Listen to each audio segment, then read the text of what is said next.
గత ప్రభుత్వంలో రాష్ట్రం అత్యంత దారుణమైన పరిస్థితిలో ఉంది. జగన్ అసెంబ్లీలోకి అడుగు పెట్టకుండానే ఈ రాద్ధాంతం వికృత చర్యలు చేస్తున్నాడని వెంకటగిరి ఎమ్మెల్యే గురుగుండ్ల రామకృష్ణ విమర్శించారు. రాష్ట్రంలో వైఎస్ఆర్ పార్టీ కార్యకర్తలపై దాడులు జరుగుతున్నాయని, జగన్మోహన్ రెడ్డి డ్రామాలు ఆడుతున్నట్లు వెంకటగిరి ఎమ్మెల్యే రామకృష్ణ ఆగ్రహం వ్యక్తం చేశారు. అంతేకాకుండా జగన్ ఢిల్లీలో ధర్నా చేయడం తీవ్ర విమర్శలకు సంధించారు. ఈ విషయాలపై మా నెల్లూరు ప్రతినిధి Srinivas Reddy face to face. Telugu Desam party అధికారంలోకి వచ్చి 2 నెలలు కూడా కాకముందే ఇటు వైసీపీ కార్యకర్తలపై కానీ నాయకులపైన కానీ దాడులు జరుగుతాయని చెప్పి జగన్మోహన్ రెడ్డి పదే ఆరోపిస్తున్నారు.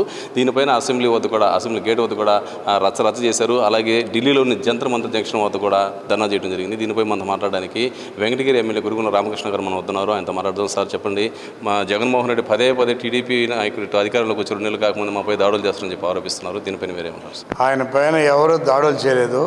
అసెంబ్లీ జరుగుతూ ఉంటే కనీసం అసెంబ్లీలో రావాలని కూడా ఇన్ని జ్ఞానం లేకుండా అసెంబ్లీకే రాలసలు.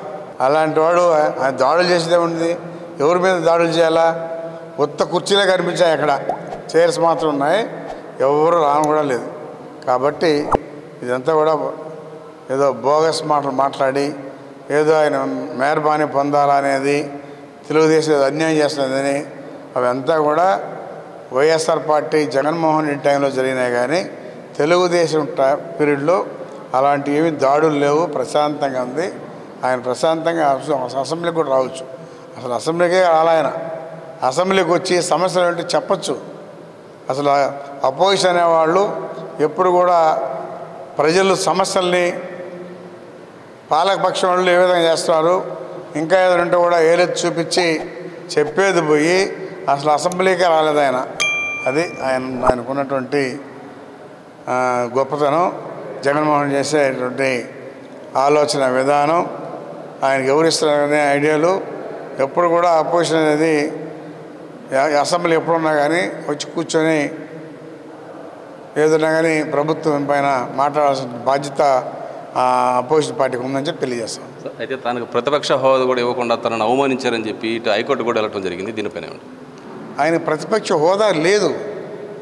ప్రతిపక్ష హోదా లేకుండా ఇచ్చేది ఏమని చెప్పండి? ప్రతిపక్ష హోదా ఉంటే ఆయన వచ్చి కూర్చోవచ్చు. ప్రతిపక్ష హోదా లేదు, లేకనే ఆయన నియమంటే అట్టిస్తారు. అదేవిధంగా రాష్ట్రంలో రాష్ట్రపతి పాలన పెట్టాలని చెప్పి ఇటీవల జగన్మోహన్ రెడ్డి పదే ప్రతి చోటకు డిమాండ్ చేస్తూ ఉన్నారు. ఇదంతా ఆడలేక మధ్యలో మీద కొట్టుకుంటుంది. ఏం జరిగిందని చెప్పి రాష్ట్రపతి పాలన చెప్పాలా? ప్రశాంతంగా జరుగుతూ ఉంది.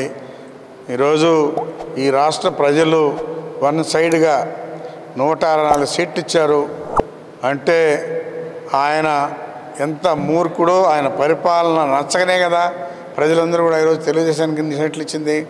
అందుకని ఈరోజు తెలుగుదేశం అన్ని రకాలుగా ఆలోచించి మనం ప్రజలు నమ్మారు మనల్ని, ఆ నమ్మకాన్ని వమ్ము చేయకుండా పరిపాలించాలని చెప్పిన ఉద్దేశంతోనే మా నాయకుడు ఉన్నాడు. మా ముఖ్యమంత్రి ఖచ్చితంగా బ్రహ్మాండంగా చేస్తారని చెప్పి తెలియజేస్తా ఉన్నాం.